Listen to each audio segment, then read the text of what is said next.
So let me just introduce myself. I'm Mohamad Izani. I'm from Malaysia anyway, but I'm working in the UAE. So with the Higher College of Technology.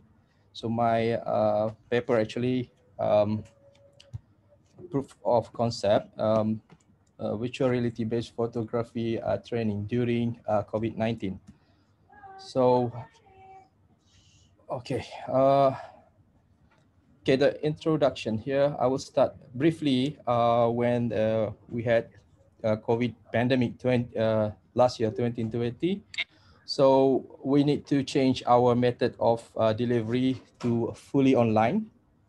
And we are actually uh, prepared, well prepared, but for some courses, we really cannot avoid, especially when it comes to practical based courses. In this case, is a photography.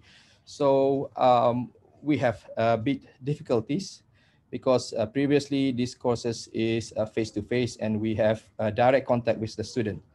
So all right. So the photography course actually is one of the course for applied media department. I'm from applied media department, and then yes, the student have need to explore analog and digital technology when they having this course. And at the end, a student will have to create their own mini digital portfolio. So basically, the course is for beginner, and they have to develop all the conceptual or theoretical part and also the practical part.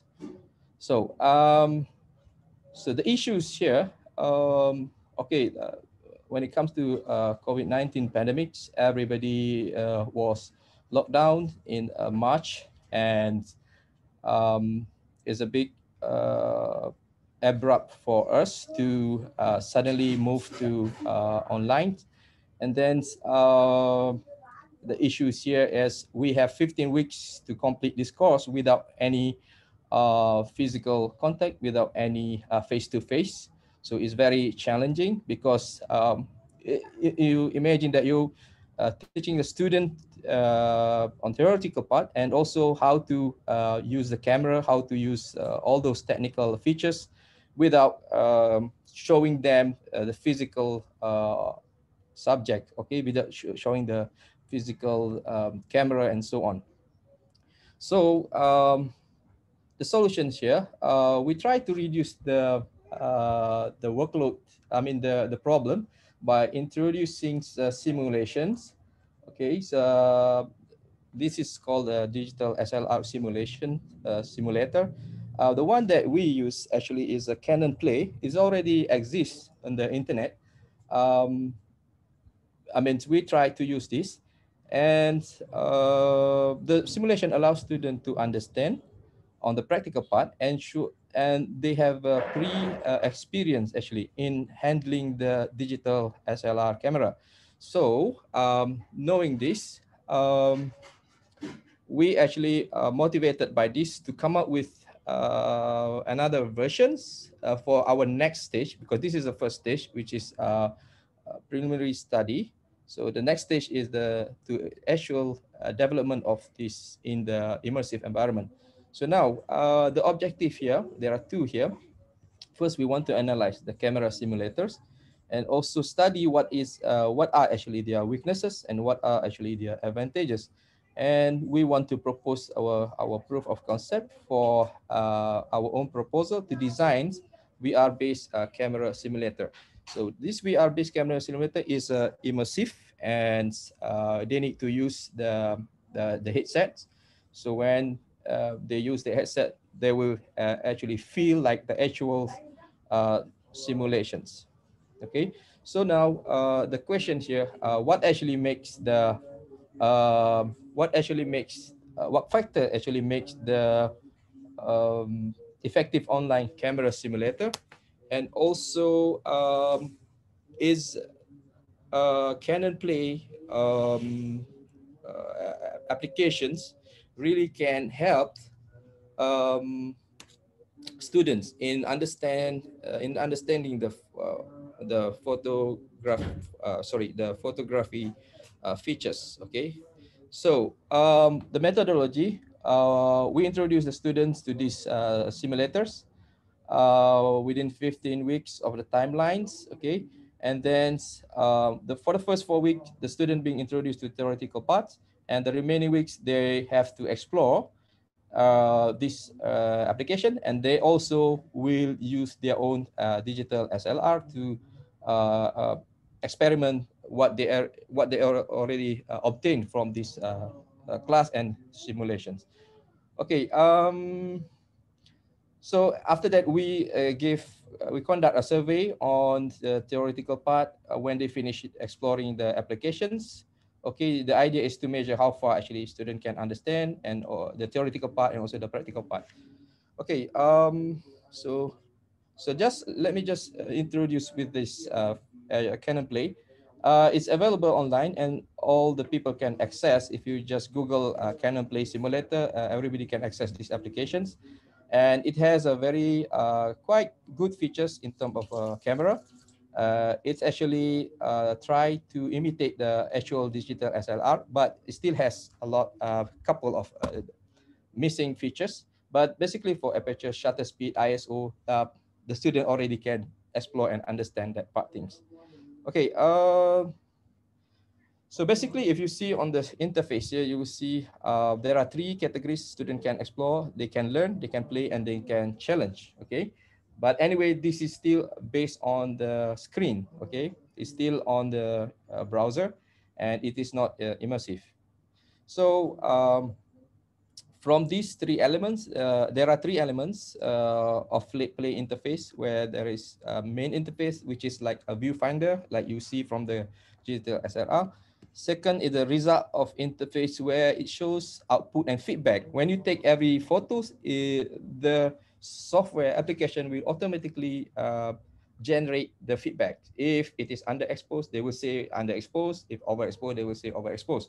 So basically, if you look here, it is quite interesting because the student will get to know what actually what is wrong, what is if they do it right, then they will get to know the results of the session they took photos.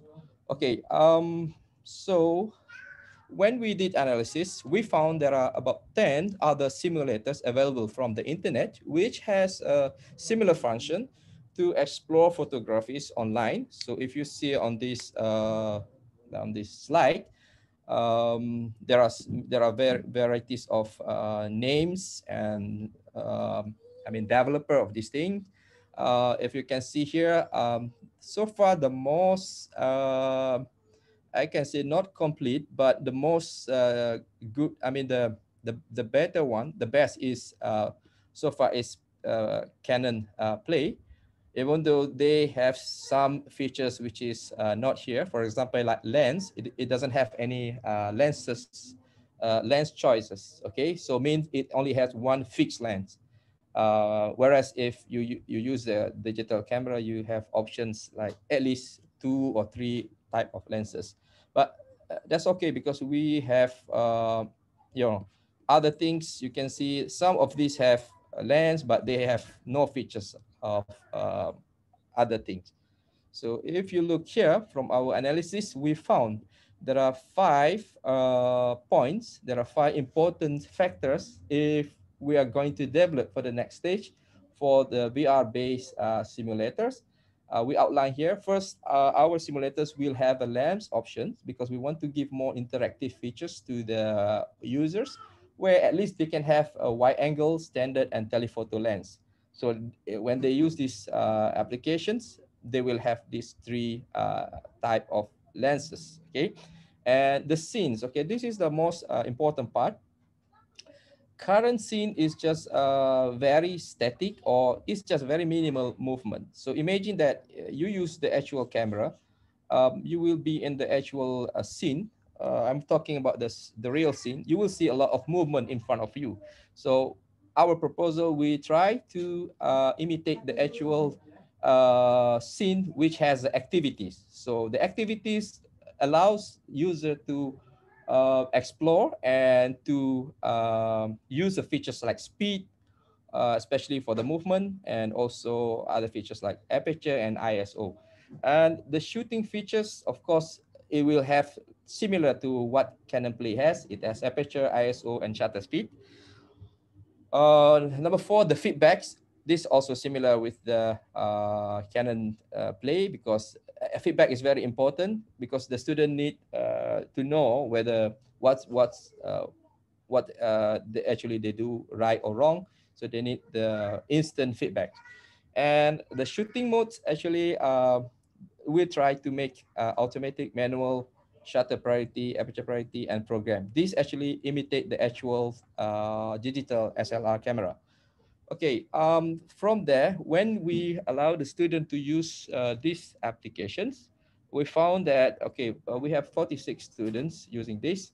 And from our research, we have a couple of questions actually, but for this purpose, we choose two results here. First, when we ask, if the student use the application without any help, so they can use the app without any help.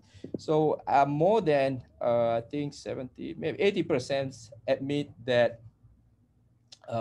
they can use without any help. So they can explore. So it means that the application is very user friendly and very easy to use, because they can just simply explore by themselves.